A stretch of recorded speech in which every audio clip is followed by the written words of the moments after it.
يا ربي بالمصطفى بلغ مقاصدنا واغفر لنا ما مضى يا واسع الكرم هم الجبال فسل عنهم مصادمهم ماذا رأوا منهم في كل مستطم يا ربي بالمصطفى بلغ مقاصدنا واغفر لنا ما مضى يا واسع الكرم وسل هنينا وسل بدرا وسل أحدا فصل حافظ له أدهى من الواخم يا ربي بالمصطفى بلغ مقاصدنا واغفر لنا ما مضى يا واسع الكرم المسدر في الخمر بعدما وردت من العدا كل مسود من الإمام يا ربي بالمصطفى بلغ مقاصدنا واغفر لنا ما مضى يا واسع الكرم اللهم صل وسلم وبارك عليه وعلى آله. أعوذ بالله من الشيطان الرجيم. بسم الله الرحمن الرحيم. الحمد لله رب العالمين وبه نستعين على أمور الدنيا والدين والصلاة والسلام على أشرف الأنبياء والمرسلين سيدنا وحبيبنا وشفيعنا ومولانا محمد صلى الله عليه وسلم أجمعين. قال الله تعالى سبحانك لا علم لنا إلا ما علمتنا إنك أنت العليم الحكيم. رب اشرح لي صدري ويسر لي أمري واحلل عقدة من لساني يفقهوا قولي. قال المصنف رحمه الله تعالى به ونفعنا به وبعلومه في الدارين آمين. Alhamdulillah wa syukurillah. Para jamaah sekalian, jamaah muslim berusaha, jamaah sholat subuh, dan Bapak Ibu yang istiqomah dalam kegiatan sholat subuh, kuliah subuh. Alhamdulillah wa syukurillah, senantiasa kita bersyukur kepada Allah Subhanahu wa Ta'ala atas maunahnya, pertolongannya, taufik hidayahnya. Kita dari hari ke hari insyaallah senantiasa menambah, sekali lagi senantiasa menambah amal-amal kebaikan kita. Dan yakinlah setiap kebaikan yang kita lakukan akan dibalas kebaikan pula oleh Allah Subhanahu wa Ta'ala, yang berupa pahala, yang berupa kenikmatan-kenikmatan, yang berupa terkabulnya hajat-hajat dan keinginan kita, yang berupa kemudahan-kemudahan dalam segala urusan kita, urusan dunia, lebih-lebih urusan akhirat kita. Dan insya Allah setiap kebaikan yang kita lakukan, sengaja atau tidak sengaja, kebaikan kita lakukan. Karena ternyata ada kebaikan itu kita lakukan tak sengaja. Artinya tak ada niat sebelumnya untuk berbuat baik, tapi kadang Allah timbulkan satu spontanitas di dalam kita untuk berbuat baik, baik untuk manusia,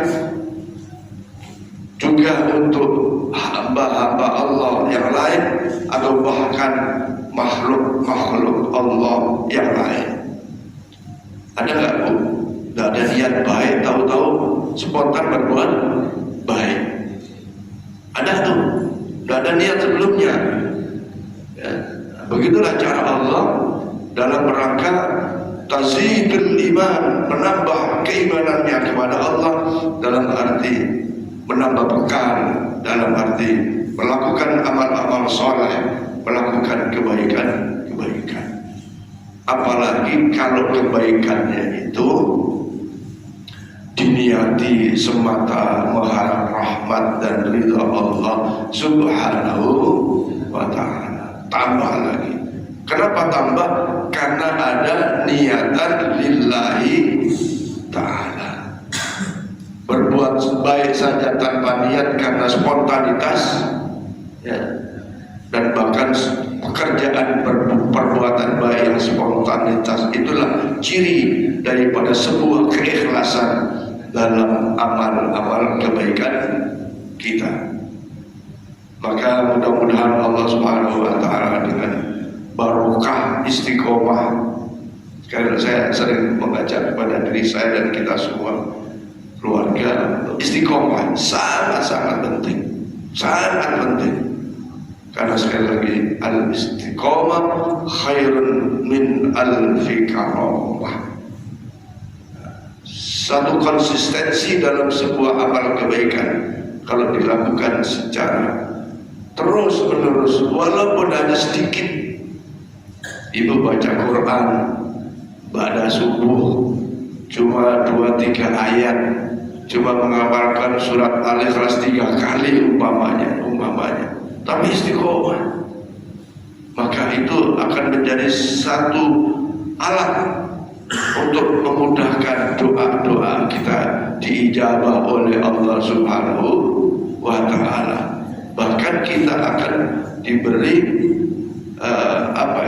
karomah, kemuliaan. Di antara kemuliaan itu ya doa-doanya dikabul oleh Allah Subhanahu wa ta'ala. Mendoakan orang lain sepertinya mudah untuk diijabah oleh Allah Subhanahu wa ta'ala, karena keberkahan dari keistiqomahan dalam kita beribadah. Termasuk ikhtiar para bapak ibu untuk melaksanakan sholat subuh dan berjamaah ini. Sekali lagi, kalau tidak ada kemauan yang kuat, ya, yang di awal tuh, pokoknya kepingin, pokoknya ada niat, ada keinginan yang, waduh, rasanya kalau udah jamaah subuh itu ada sesuatu yang hilang, ada sesuatu yang menjadi kerugian. Nah, kalau sudah dibiasakan seperti itu, maka akhirnya amalan yang baik itu akan menjadi satu kelaziman, satu kebiasaan yang baik, sehingga dimanapun kita bertempat tinggal, mau bepergian ke di tempat saudara kah, insya Allah ini menjadi satu amalan yang istiqomah kita lakukan, sehingga insya Allah kebaikan demi kebaikan akan dibalas oleh Allah dengan ganjaran balas Allah Subhanahu wa ta'ala, dan menjadi bekal kebaikan kita. Pada jamaah sekalian, bahwa pada kuliah subuh kali ini, artinya dalam periode ini kita ada pergantian ustadznya, ya. Insya Allah nanti setiap minggu kedua itu ustadz yang kemarin, lupa lagi namanya, Mas Budi Samsudin, ya. Kita minta beliau akan membawakan materi, yaitu kitab Lisyarafi Ummati Muhammadin sallallahu alaihi wasallam, kitab yang membawakan tentang motivasi beribadah, fadilah ibadah. Yang kayak kemarin kan disebutkan ada 3 kelompok orang yang senantiasa dalam naungan Allah, yaitu orang yang wudu dalam suasana kedinginan, orang-orang yang mau ke masjid, berjalan ke masjid dalam suasana kegelapan, ya, itu zaman dulu gitu. Dulu nggak ada PLN, sekarang saja udah terang, apalagi di komplek terang sekali. Kalau dulu gelap, kalau maghrib itu gelap, isya gelap. Zaman lampu tempel lampu templok.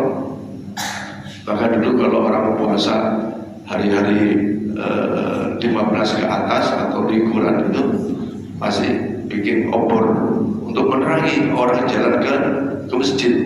Lalu sekarang sih sudah terang ya. Sungguh pun begitu, orang-orang yang berjalan di gelapan malam menuju ke masjid, baik isya apalagi subuh, itu menjadi orang-orang yang senantiasa ditolong oleh Allah Subhanahu wa Ta'ala. Yang ketiga, orang-orang yang istiqomah dalam sholat yang di awal waktu, ya, sholat yang di awal waktu. Kemudian nanti minggu terakhir dalam setiap bulan kita masih belum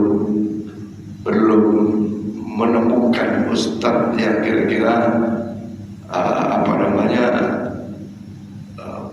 bukan pas ya, tapi lebih gimana gitu ya. Karena gini Bapak Ibu, kami pengurus pada periode ini ingin pertama memantapkan dalam amalan ibadah, ya, memantapkan dalam amalia ibadah seperti sholat, seperti zikir-zikir, seperti tahlilan dan lain-lain, seperti kendurian, syukuran yang kita lakukan, selamatan yang kita lakukan selama ini, supaya tak goyah dengan paham-paham yang muncul. Nah, yang kedua, kita ingin menanamkan satu akidah keimanan yang kokoh, ya. Karena kita tahu bahwa Islam itu di akhir zaman kata Rasulullah akan timbul firqah, yaitu 73 kelompok golongan. Kata Rasulullah, kulluhum halqai, semua rusak illa wahidan, kecuali satu, yaitu ahli sunnah wal jamaah. Nah, pertanyaannya, ma huwa ahli sunnah wal jamaah? Siapa itu ahli sunnah wal jamaah? Maka di dalam hadis disebutkan, yaitu kelompok yang mengikuti sunnah-sunnahku, syariatku, dan sunnah-sunnah yang mengikuti sahabatku, yaitu al-jamaah. Jamaah ini disebut sebagai sahabat 4, yaitu khulafa rasyidin, Sayyidina Abu Bakar, Sayyidina Umar, Sayyidina Utsman, dan Sayyidina Ali. Kemudian kelompok-kelompok yang mengikuti tabi'ut tabi'in sampai kepada ulama. Nah, muncul misalnya firqah dari Khawarij, dari Mu'tazilah dan seterusnya yang kadang-kadang bertentangan dengan paham-paham ahli sunnah wal jamaah yang sesungguhnya, termasuk kelompok Abdul Wahab, yaitu Wahabi, ya, Wahabi. Nah, ini Ustadz itu yang akan kita mintakan untuk menjelaskan tentang akidah itu, supaya sekali lagi mantap kita dalam memegang keimanan dan akidah ahli sunnah wal jamaah al-Asy'ariyah, ya. Karena ternyata ya seperti Bapak Ibu telah tahu, yang satu mau kunut, yang satu udah mau kunut, yang satu mau talqin, yang satu nggak mau talqin. Padahal di lingkungan kita itu sudah terbiasa amalan-amalan seperti itu. Ya, tentu saja konsepnya kita tidak menyalahkan orang lain, tapi justru memperkuat pemahaman kita sendiri, ya. Nah, selama ini kan Ustaz Muhammad Yusuf, ya, Ustaz Muhammad Yusuf ini komentar pendapat dari bapak-bapak itu sebagian belum memenuhi prestasi kita, harapan kita. Nanti kita Pak Rodi Sidor seksi ibadah ini nanti akan kita rembuk siapa ustadz yang akan kita panggil, termasuk ustadz di dalam pelaksanaan khutbah Jumat. Nah, ibu-ibu sekalian, bapak ibu sekalian, masjid telah membeli kitab Toharoh namanya, ya. Kitab tentang bersuci, tohara itu bersuci. Ini kitab dikarang oleh lembaga dakwah Al-Bahja yang dipimpin oleh Buya Yahya. Buya Yahya itu kepanjangannya dari nama Kiai Haji Zaidul Ma'arif. Beliau lulusan Yaman, dan saya kira kita sebagian besar tahu Al-Bahja itu pondok pesantren yang ada di Cirebon, dan saat ini begitu besar perkembangannya, dan dalam siaran-siaran radionya, radioku dan lain-lain itu hampir seluruh Indonesia ada, bahkan di luar negeri pun ada. Beliau dalam menyampaikan dakwahnya itu senantiasa seimbang antara paham-paham ahli sunnah wal jamaah al-asy'ariyah maupun paham-paham yang lain. Di dalam menjelaskan hujjahnya Imam Syafi'i, Imam Maliki, Imam Hanafi, dan Imam Hambali. Kalau saya dengar di masjid di radio Al-Bahja itu nyaris seimbang, sehingga itu cara yang terbaik. Tidak menjelekkan sana, membid'ahkan sana, mengharamkan sana, dan seterusnya. Tidak memvonis suatu amaliyah fur'iyah, ya. Kadang orang kan langsung memvonis salah itu, tidak benar itu misalnya gitu kan. Nah, padahal di dalam paham-paham itu, ya, tidak boleh kita memvonis hal itu, karena Imam 4 itu punya hujah-hujah yang kuat, ya, berdasarkan pemahaman ilmunya, dan bukan saja ilmu secara tersurat, tapi mereka juga punya kelebihan dalam arti memandang sesuatu itu secara tersirat, ya, tersirat. Nah, maka selama berhujjah kepada 4 madhab itu, insya Allah tidak salah. Cuma karena kita ini kebiasaannya, misalnya gini, orang sholat, ada yang baca bismillah itu dizahirkan, ada yang disirrikan. Bismillahirrahmanirrahim, alhamdulillah rabbil alamin, misalnya gitu. Tapi ada juga yang alhamdulillah rabbil alamin arrahmanir rahim maliki yaumiddin. Bismillahnya tidak dibaca secara nyaring, tapi dibaca secara sirri. Bahkan ada yang tak dibaca, karena mereka berpendapat Bismillahirrahmanirrahim itu bukan termasuk ayat daripada suratul Fatihah. Nah, kalau kita tidak biasa seperti itu, bingung. Akhirnya karena bingung, ragu, salah apa salah nih, salah apa benar nih, ikut imam yang tanpa baca bismillah. Tapi kadang-kadang ada yang suatu ketika saya mendengar imam itu di Mutadin khususnya, baca bismillah nyaring, tapi kadang-kadang nggak baca, orangnya dia juga, orangnya dia juga. Bismillahirrahmanirrahim, alhamdulillah rabbil alamin, dibaca begitu. Atau kalau baca surat Bismillahirrahmanirrahim, wasyamsi wadduha, ada begitu. Tapi kadang-kadang enggak, wattin wazaitun, enggak pakai bismillah lagi, termasuk Fatihahnya. Nah, nanti ada penjelasan-penjelasan seperti itu, sehingga sekali lagi tidak ragu, kita tidak ragu. Nah, pada saat orang ragu, orang bimbang itu, ada yang berkesempatan bertanya, ada yang di dalam keraguan terus. Ya, kalau di dalam pandangan atau kitab ini itu nggak boleh ragu, harus pilih salah satu yang ada. Cuma karena ilmu kita pun memahami misalnya mazhab Maliki, mazhab Hambali, mazhab Syafi'i, mazhab Hanafi itu nggak tahu ya. Ada yang di dalam keraguan terus menerus, sehingga bimbang. yang mana yang benar ya. Nah, kita ingin ke depan ini semua nggak ada lagi keraguan, yakin di dalam melaksanakan amalia ibadah. Para jamaah sekalian, kitab ini ya kitab tingkatan madrasah ibtidaiyah, tingkatan pelajaran SD ya. Tetapi namanya ilmu, apalagi ilmu ibadah, itu akan dipakai sampai kapanpun ya, sampai kapanpun, bahkan kepada anak cucu kita. Nah, kalau ilmu itu insya Allah manfaat baik dalam masa hidup maupun setelah mati. Nah, jadi tidak ada putusnya ya.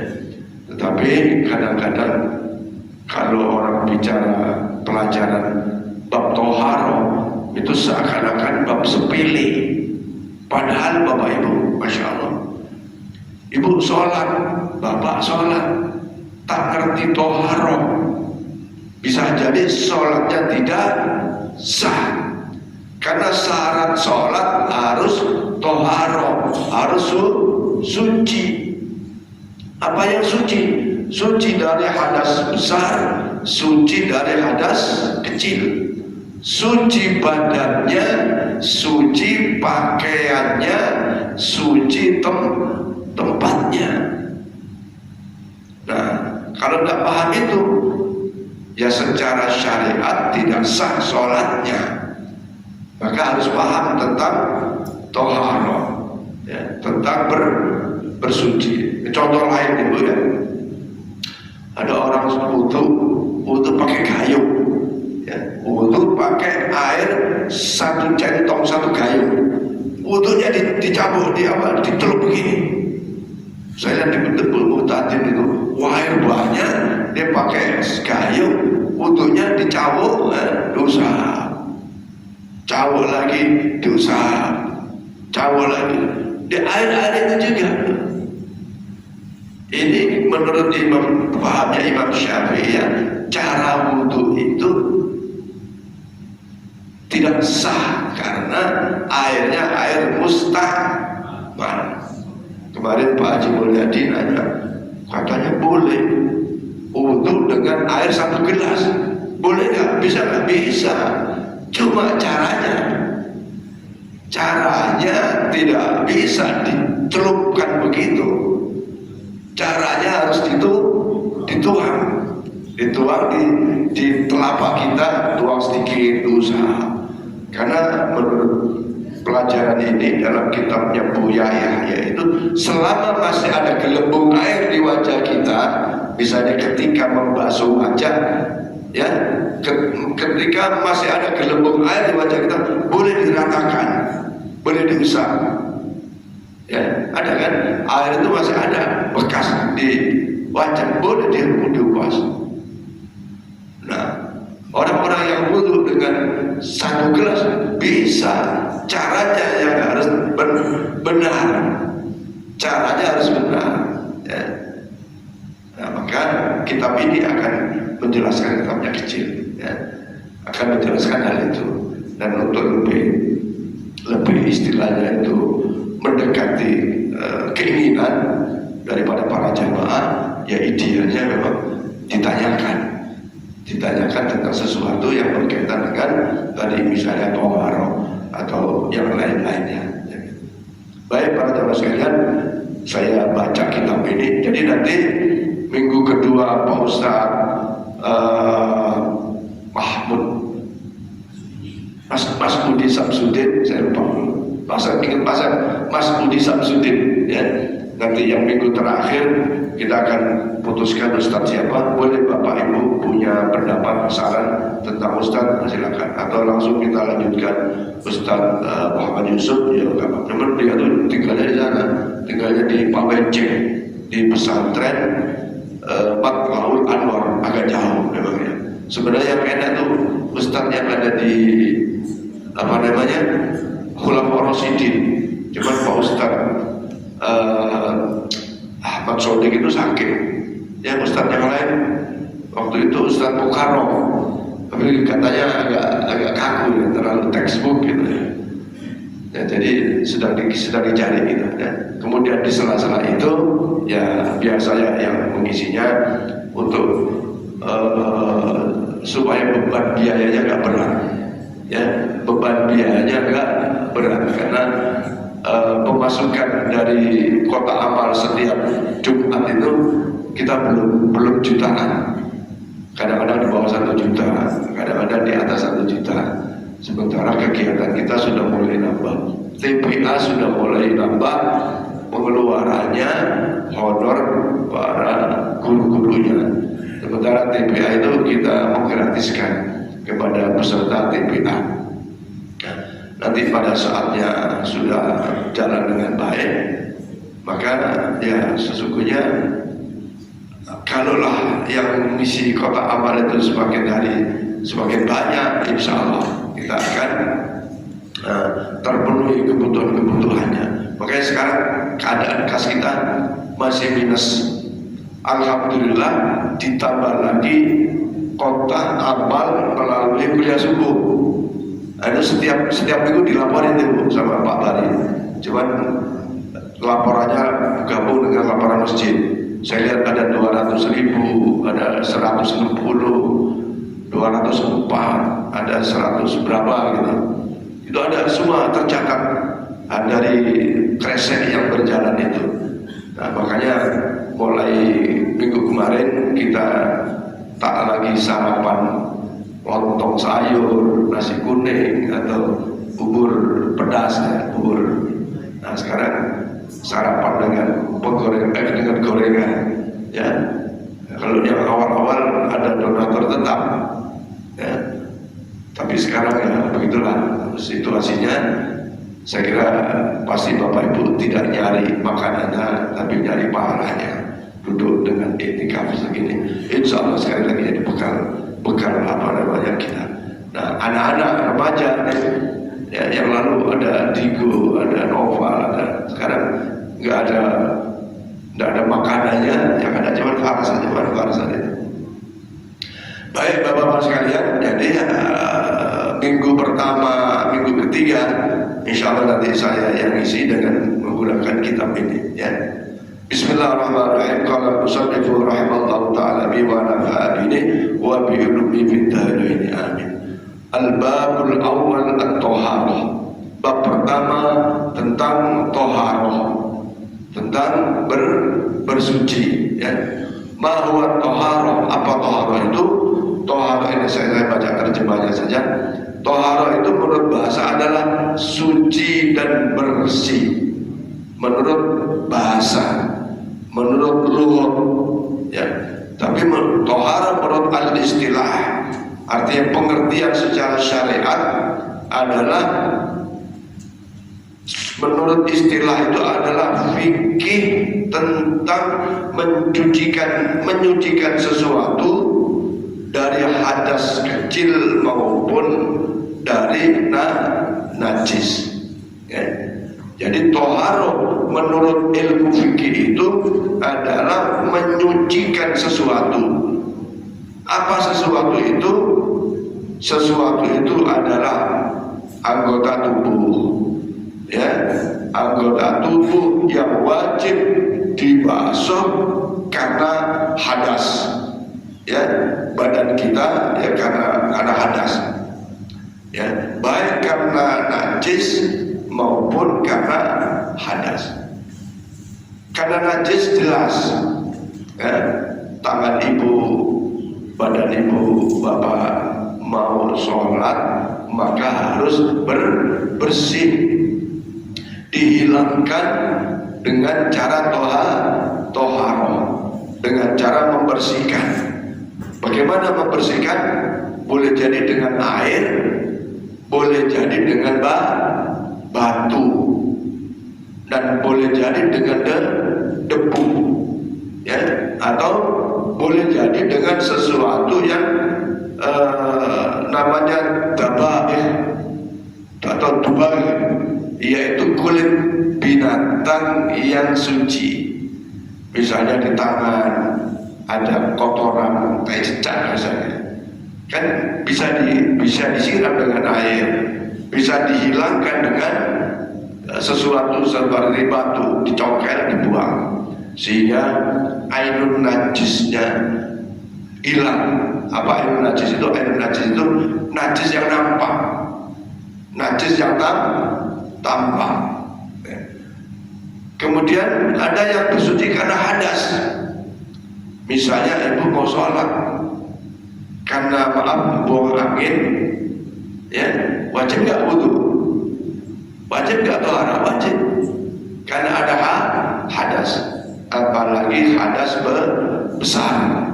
Misalnya habis datang bulan, habis nifas, bahkan habis junub, ya junub itu ya melakukan hubungan suami istri, maka kalau mau sholat ya harus toharo, harus bersuci. Nah seperti itu, bahwa toharo menurut istilah menyucikan sesuatu. Apa sesuatu itu? Yang wajib dibasuh, yang wajib disucikan adalah anggota badan kita, ya baik karena najis maupun karena hadas, termasuk tempat, kemudian pakaian, jadi badan kita, pakaian kita, tempat sholat kita. Nah, para jamaah sekalian, bersuci dari hadas dan najis adalah sesuatu yang sangat penting dalam melaksanakan berbagai amaliyah ibadah. Sholatkah, tawafkah, membaca Qurankah, itu kan? Baca Quran tapi ada kotoran, bagaimana? Itu termasuk menjaga adab. Sebaiknya kotoran yang ada di dalam badan kita, ya najis yang ada di badan kita ketika mau baca Quran dihilangkan. Ya. Kalau kotor dan najis beda nggak Bu?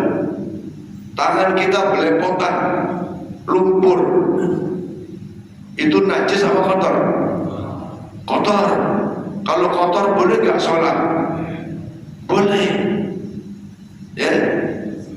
Yang penting badan yang kotor tadi itu masih bisa dibasuh dalam hal wudhunya.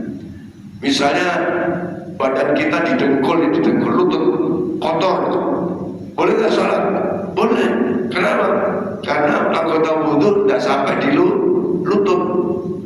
Di sini yang kotor, misalnya baju kotor, tapi tidak najis, boleh nggak sholat? Boleh. Tapi kalau baju najis, kena misalnya darahnya nyamuk, maka harus dihilangkan. Ya.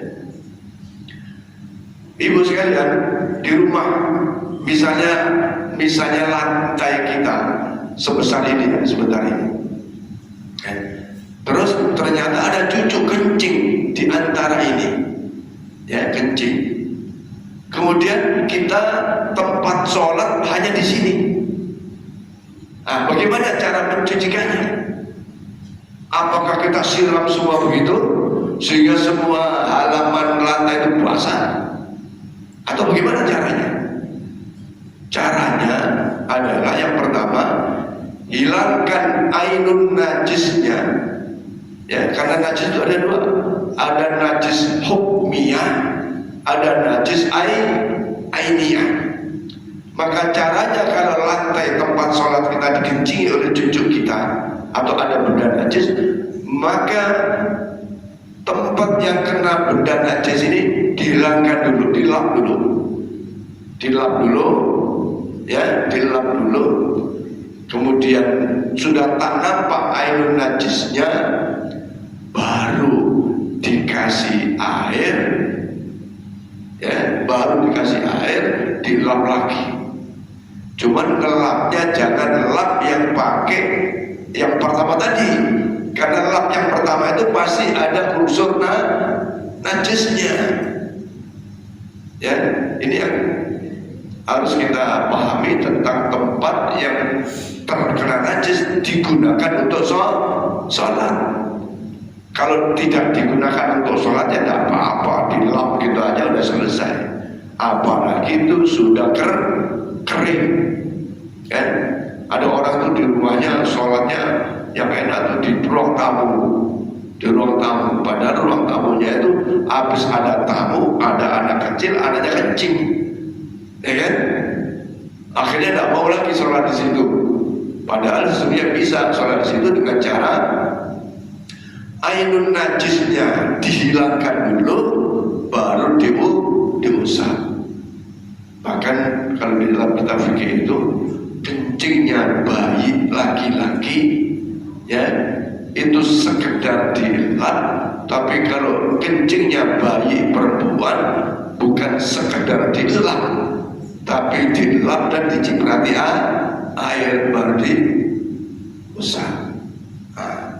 Nah ini pekerjaan sepele tapi penting ya. Kenapa penting?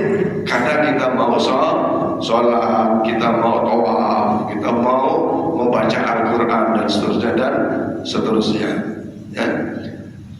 Nah artinya ibadah-ibadah tersebut dilaksanakan tanpa bersuci dari hadas dan najis, maka ibadah tersebut tidak dianggap sah kecuali ada udzur syar'i. Nah, ada kecualinya. Ibu sakit di rumah sakit, ya, kemudian mau sholat, sementara di badan ini tidak cebok, tidak apa, misalnya gitu kan, karena buang air kecil. Bagaimana tuh? Nah itu pengecualian dalam keadaan darurat.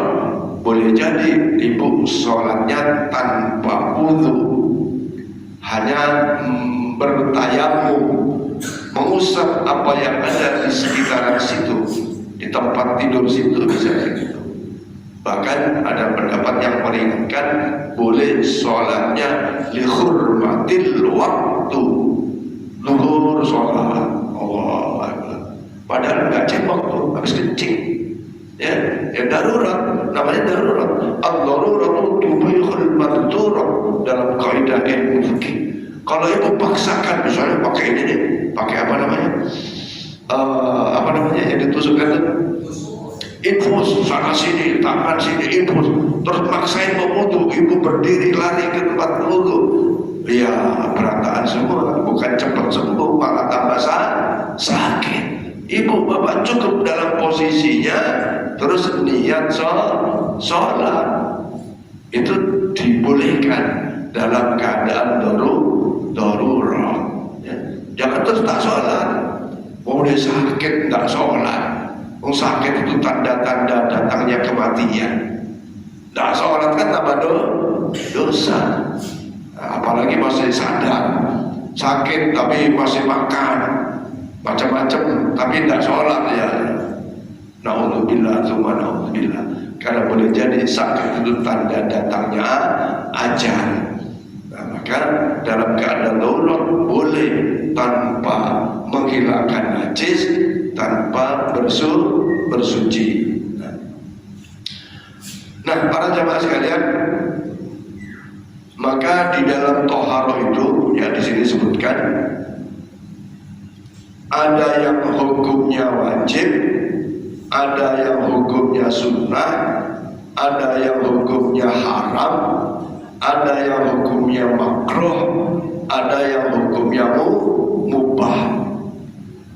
Bapak ibu wajib toharoh. Kenapa?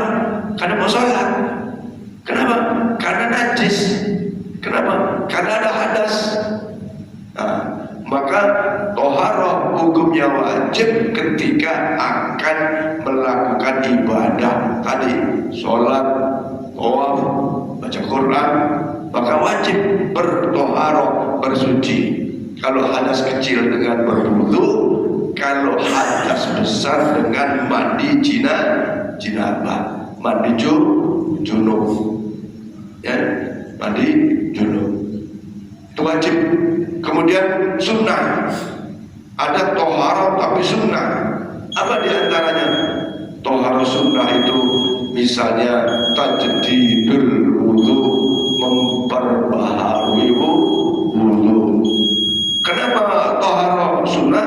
Ya ibu misalnya habis ke pasar, ada bau badannya, ada keringatnya, mau habis kerja, terus toharoh bersuci dalam arti membersihkan badan, itu hukumnya sunnah, tidak boleh dibiarkan badannya misalnya keringetan dan seterusnya, bau dan seterusnya didiamkan, tidak boleh.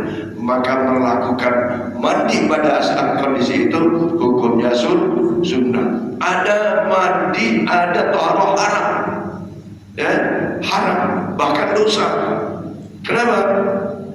Ya, karena haram itu sesuatu yang dilarang, manakala dikerjakan dapat haram itu adalah manakala dikerjakan perbuatan haram itu mendapatkan dosa, manakala ditinggalkan dapat pahala.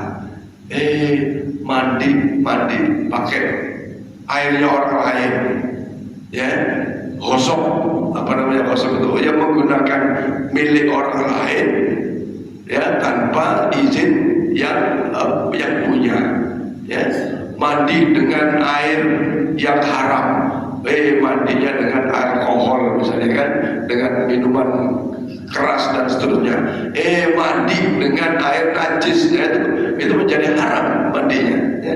Ada lagi makruh, ya, makruh itu sesuatu yang apabila dikerjakan tidak dosa, tapi kalau ditinggalkan dapat pahala, itu makruh. Kemudian ada lagi mubah itu mandinya, bersucinya tidak dilarang, ya, tidak juga haram, tidak juga sunnah, tetapi ya pada posisi makruh. Makruh itu ya sesuatu dari dikerjakan tak dosa, tapi ditinggalkan dapat pahala.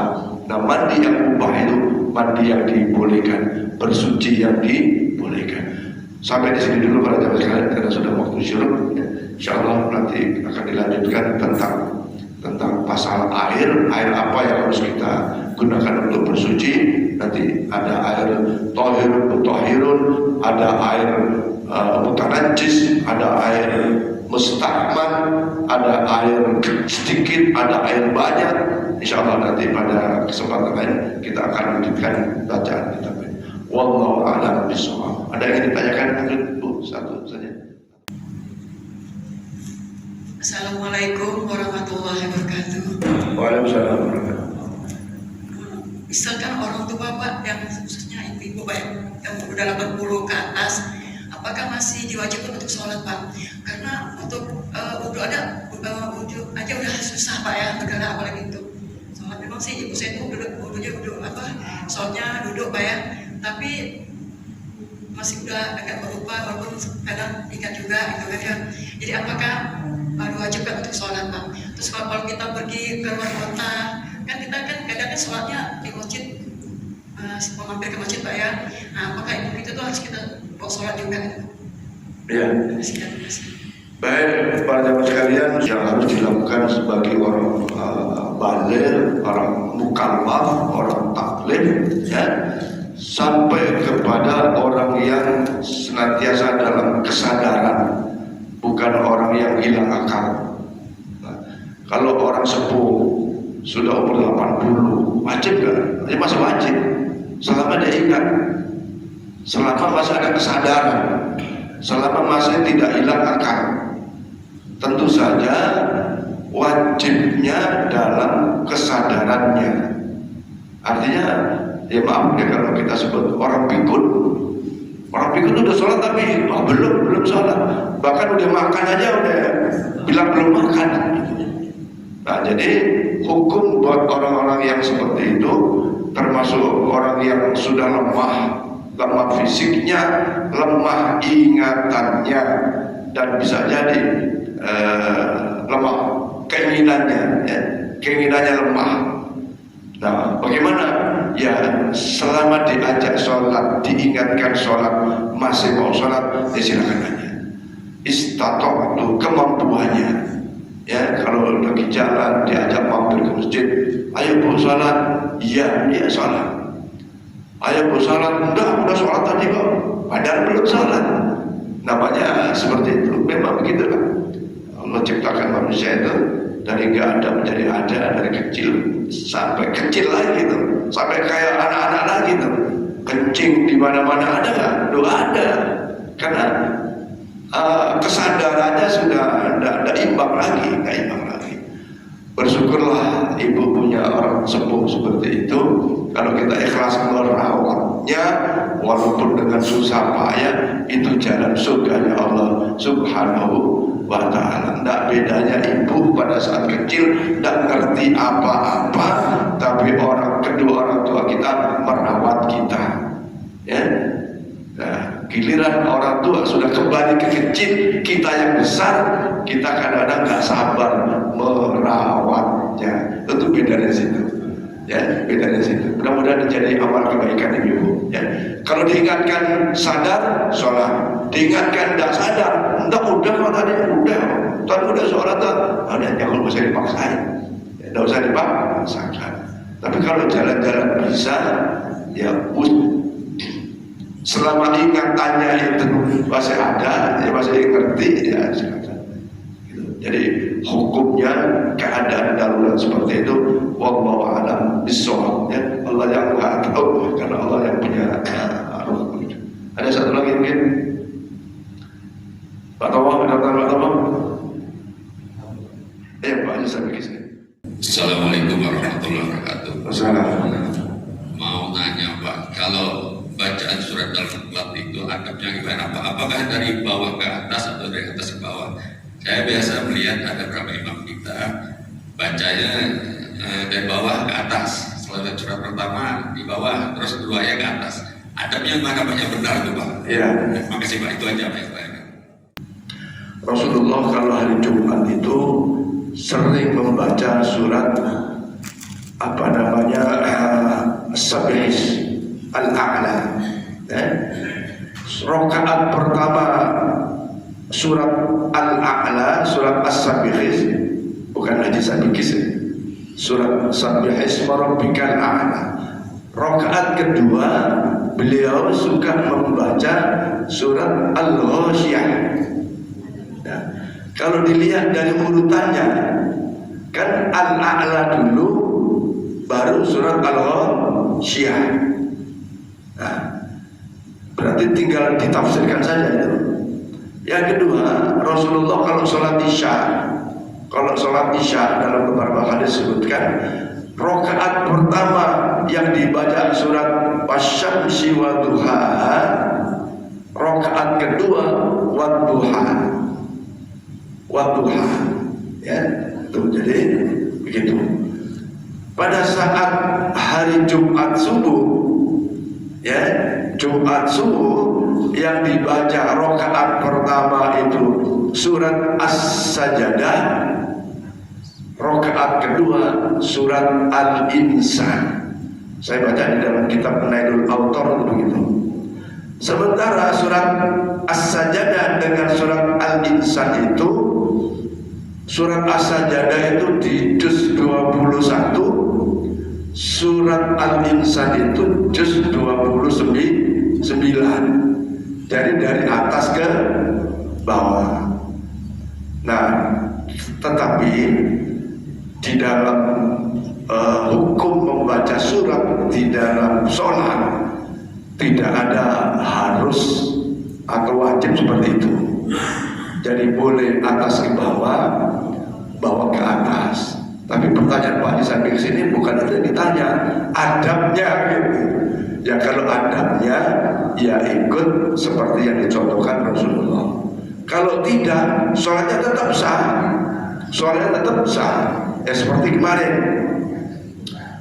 Pak Towo rakaat pertama baca surat Al-Fajri wal Fajri wa layalin asyri wa syaf'i wal watr.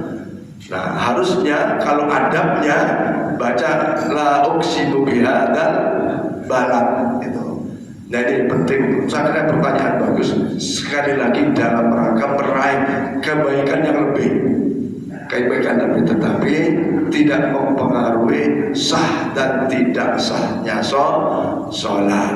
Yang penting imamnya baca surat, dan penting lagi suratnya tidak itu ke itu, ya.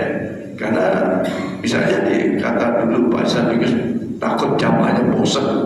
Masuk kalau baca Quran bosan ya. ya enggak. Cuma imamnya sendiri yang merasa karena sudah meningkatkan hafalannya sehingga rasanya kok dari dulu wadduha jadi boleh saja. Ya saya kira makmum tidak bosan. Kayak beberapa hari ini kan wasyamsi wadduha dibaca terus dengan nada yang beda-beda, tidak apa-apa. Pas Pak Haji Marani beda nada bacaannya, Pak Haji Suradi beda bacaannya, dan seterusnya. Ya, saya kira demikian para jamaah sekalian. Jadi adabnya dari atas ke bawah, walaupun dari bawah ke atas sholatnya tetap sah. Al-Fatihah. A'udzubillahi minasyaitonir rajim. Iyyaka na'budu wa iyyaka nasta'in. Shiratal mustaqim. Shiratal ladzina an'amta 'alaihim ghairil maghdubi 'alaihim. Bismillahirrahmanirrahim. Alhamdulillah wassalatu wassalamu ala sayyidina Muhammad.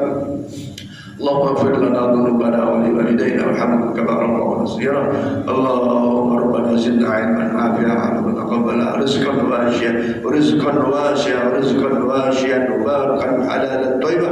اللهم اشرح امورنا امور الدنيا والاخره. اللهم اشرح لنا فرحا في قلوبنا سالم سلام والعافيه. حسن مقاصدنا ووقض جميع حاجاتنا يا الله في هذا الجامع حاجة الدنيا وحاجات الآخرة برحمتك يا أرحم الراحمين. ربنا آتنا في الدنيا حسنة في الآخرة حسنة وقنا عذاب النار.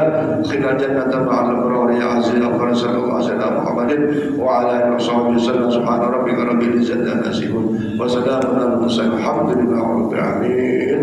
اللهم صل على سيدنا محمد. والسلام عليكم ورحمة الله وبركاته.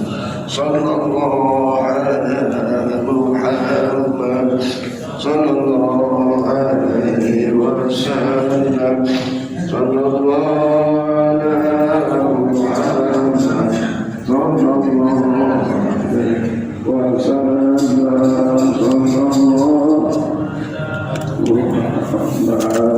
الله عليه وسلم. صلى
Lain aduk kaya nih. Kita coba dulu nih. Ganti. Artinya ada lapor gak mas ya? Yang Pak Tobing konseran PRN itu. Konseran PRN yang Makosan. Dengan saya bilang dari mana? Pak, dari belakang ke rumah Pak Tobing. Itu masih istilahnya satu margalan bilang. Jadi lihat kosannya. Itu